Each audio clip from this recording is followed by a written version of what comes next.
सौ ऊँट। अजय राजस्थान के किसी शहर में रहता था।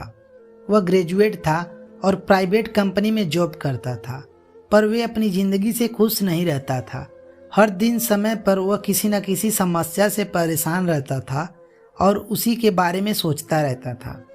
एक बार अजय के शहर में कुछ ही दूर पर एक फ़कीर बाबा का काफिला रुका। शहर के चारों ओर उन्हीं की चर्चा थी। बहुत से लोग अपनी समस्या लेकर उनके पास पहुंचने लगे। अजय को भी इसके बारे में पता चला और उसने इस फकीर बाबा के दर्शन करने का निश्चय किया। छुट्टी के दिन सुबह सुबह ही अजय उसके काफिले तक पहुंचा। वहां सैकड़ों लोगों की भीड़ जुटी हुई थी। बहुत इंतजार करने के बाद अजय का नंबर आया। वह बाबा से बोला, बाबा मैं अपने जीवन में बहुत दुखी हूँ। हर समस्याएं मुझे घेरी रहती हैं। कभी ऑफिस की टेंशन रहता है तो कभी घर का अनबन हो जाता है और कभी तो सेहत को लेकर बड़े परेशान रहता हूँ। बाबा कोई ऐसा उपाय बताइए कि मेरे जीवन में सभी समस्याएं खत्म हो जाएं और मैं चैन से जी सकूं। बाबा मुस्कुराएं और बोलें, पुत्र आज बहुत देरी हो गई है। मैं तुम्हारे प्रश्न का उत्तर कल सुबह दूंगा, लेकिन क्या तुम मेरा एक छोटा सा काम करोगे?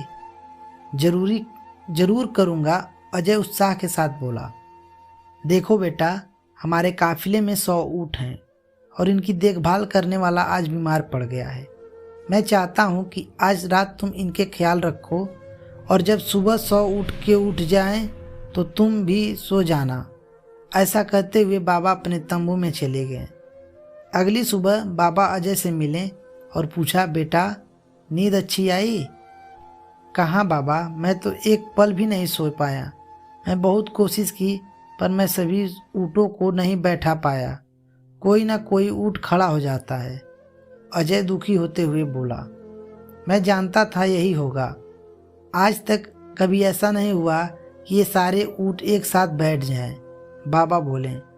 अजय नाराज़गी के स्वर में बोला, तो फिर आपने मुझे ऐसा क्यों कह दिया? बाबा बोला, बेटा कल रात तुमने क्या अनुभव किया? यही ना कि चाहे कितनी भी कोशिश कर लो, सारे ऊँट एक साथ नहीं बैठ सकते। तुम एक को बैठाओगे तो कहीं दूसरा खड़ा हो जाएगा। इसी तरह तुम एक समस्या का समाधान करोगे तो किसी कारणवश दूसरी समस्या खड़ी हो जाएगी। पुत्र, जब तक जीवन है ये समस्याएं तो बनती रहती हैं, कभी कम तो कभी ज़्यादा।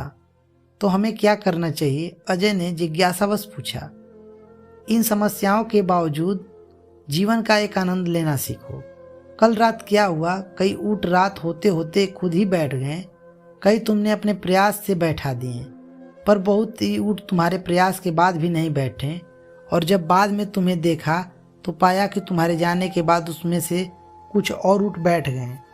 कुछ समझो, समस्याएं ऐसी होती हैं कि कुछ तो अपने आप खत्म हो जाती हैं, कुछ को तुम अपने प्रयास से हल कर लेते हो और कुछ तुम्हारे बहुत कोशिश करने के बाद भी हल नहीं होती हैं।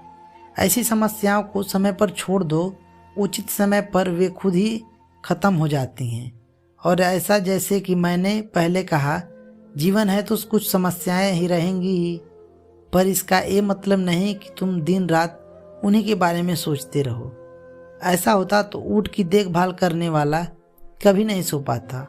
समस्याओं को एक तरफ रखो और जीवन का आनंद लो। चैन की नींद सो, जब उनका समय आएगा तो वे खुद हल हो जाएंगी। पुत्र, ईश्वर के दिए हुए आशीर्वाद लिए उस धन्यवाद करना सीखो। पीड़ाएं दुख कम नहीं हो जाएंगी। फकीर बाबा ने अपनी बात पूरी की। दोस्तों, आज की हमारी कहानी आपको कैसी लगी कमेंट करके ज़रूर बताइएगा। अगर आप चैनल पर नए हैं तो चैनल को सब्सक्राइब करना ना भूलें।